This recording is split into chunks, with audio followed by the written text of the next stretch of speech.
Hello guys and welcome back to the channel. In this video, I'm going to show you how you can enable or disable Do Not Disturb mode on iPhone. So let's get started. The very easy method is scrolling down to your navigation panel and you'll be able to see this focus button right over here. You can long press on it and you'll be able to see numerous options such as Do Not Disturb, Work, Reduce Interruptions, Personal or Sleep.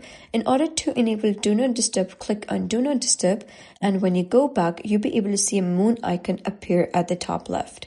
And in order to turn it off, you can follow the same steps. So simply click on Do Not Disturb again and you'll be able to see that it has been disabled. You can also configure it further by long pressing on it and clicking on these three dots.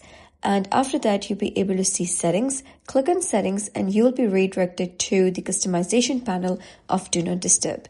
You can simply scroll down and select any people that you want to bypass. For example, even if your Do Not Disturb is turned on, you'll receive notifications from these people and these apps that you have configured.